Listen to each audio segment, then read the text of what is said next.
You know, the language which everyone speaks in every country. There is a particular name for that language is exist. Let's learn.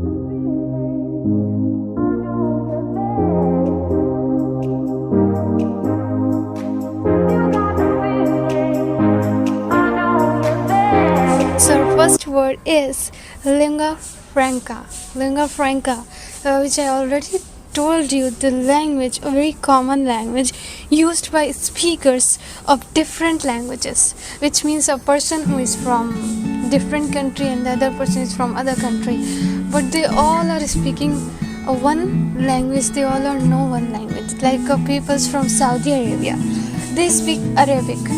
The people from India, they speak Hindi. The people from UK, they speak English. The people from Morocco, they speak their own language. So, but in comparison of all those countries,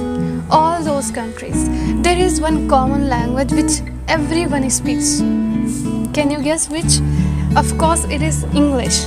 So English, the language which is very common in every country and every speaker use this language, is called a very common language, and there is a particular name for this language which is lingua franca. So English is a lingua franca. So English has become the global lingua franca for many businesses. So in many countries, for business, for whatever reason, people like to use the language English. So English has become lingua franca, which means a common language used by speakers of different languages, different from different countries. Everyone uses the common language, which is English. So English has become lingua franca. This is what lingua franca means. Okay. Next word is complacent. Complacent means willing to please others, or to accept what they do or what they say without any protest. So without any protest, you are ready to do what they say or what they do. So you are being a complacent, which means your brother and your sister, they did something wrong. They broke the glass, and you warned them, if you don't do this, I will tell you to my mom whatever you did. You broke the glass. So he said, okay, I'm ready to do whatever you're saying, but please don't tell anyone that I broke the glass. So this is what complacent means. Actually, this is not exactly what it means, but I'm just trying to say that if someone is ready to do whatever you say or whatever they say, this is what complacent means. When you want to make them happy, you are ready to help them without asking any question, without saying anything. Or if someone says do this, if someone says do that, you are just doing without asking any question, without saying anything, without protest. You're ready to do. This is what complacent means. For example, some people are always proven complacent whenever the natural disaster occur in India or in any country. Whenever the natural disaster occurs, there are some celebrities or some people who are always ready to help others, who always try to give food, who always try to give clothes and whatever they need to live. So they always try to help them. As a person who are very complacent. Okay, so complacent exactly means willing to please others or accept what they do or whatever they say without protest, without saying anything, without any fight, without anything. You are ready to help others. You are ready to do whatever someone is saying is the meaning of complacent. Next word is bunk. Bunk means, think about bunk. You must have heard this word while going to college or attend a class. Today I am going to bunk the class, so which means you are not going to attend the class. This is what also bunk means, but there is one more meaning of bunk. You have seen many times in hostel for students there is a bed and one more bed above the other. It's also called bunk. So bed built one above the other is a bunk. So let me check my new bunk, which means let me check my new bed And bunk is not always called a bed, which you have seen in our home. But bunk is what in hostels you must have found many times a bunk, or in train when you travel in night. Whenever you travel in night, you have seen many times there is a bunk in train. So a person who is sleeping and there is one more bunk where other person is sleeping above them. So this is called bunk. Or there is one more meaning of bunk, which is simply nonsense. For example, whatever he said is totally bunk, which means whatever he said is totally nonsense.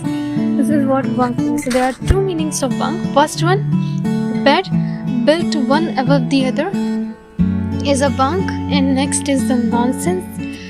So let's move on to next word, which is absolve. So how many times you absolve your brother or sister? Let me know in the comments. So absolve means declare someone free from guilt or obligation or punishment. So how many times you absolve someone, declare from guilt or punishment? Someone did, or your brother or sister did something wrong and you caught them doing it. And your sister or maybe your brother is insisting you not to tell anyone that whatever I did today. So you said, okay, I absolve you, which means I am declaring you free from guilt or free from punishment. I am not going to tell anyone whatever you did, but make sure you won't do this again, is what absolve means. Declare someone free from guilt, declare someone free from punishment. For example, if you really feel guilty, then absolve me now. So if you really feel guilty, then absolve me now. And there is one more example, I absolve you of all your sins. So and how doesn't matter how many times you did things wrong, but I am going to absolve you for all your sins. So I am going to declare you free from all your punishments. So I am not going to punish you for whatever you did. If you did anything wrong, but I am declaring you to free from punishment, which means I am not going to give you any punishment for whatever you did. I absolve you. This is what absolve means. Okay. Everyone like to eat something spicy. So what is spicy? Everyone like to eat piquant dishes, which means it's spicy dishes. So if when it comes to cooking and someone asked you to make something spicy today, so what you have to do to make a dish spicy? You have to add lot of condiments. So condiments means a substance such as salt, mustard, pickle that is used to add flavor in food is called condiments. So you have to add a lot of spices to make a dish spicy. So which means you have to add condiments like salt, mustard, red chili, garlic, and whatever you like. It depends on what dish you are preparing. So you have to add a lot of condiments to make that dish spicy. Okay, so next word is concord. Concord means agreement or harmony between people or group. So of course concord is happen between at least two peoples, or it happens in group also. So agreement or harmony between people or group is called concord. For example, both philosophers concord on this point. So which means both philosophers are agree with this point. Both philosophers are concord with this point. Next is complement. Complement means when something added to complete something or to embellish something. For example, this red suit is a complement with red purse or red wallet. For boys, red wallet. For girls, red purse. So this red suit is complement with red purse. Is a meaning of complement, means something added to something to make them things complete, to embellish something. Something added to complete something or embellish something is a meaning of complement. Simply to make perfect. So if there is if you are making a project and there is some kind of spelling errors, so to make them perfect you try to remove those errors to make that project perfect. So this is what complement means, when something added to complete something or embellish something. Okay, so this is it for today, guys. We will learn more, and thanks for being me here up to the very end, and we will learn more vocabulary in following lessons. Until then, take care. Bye bye.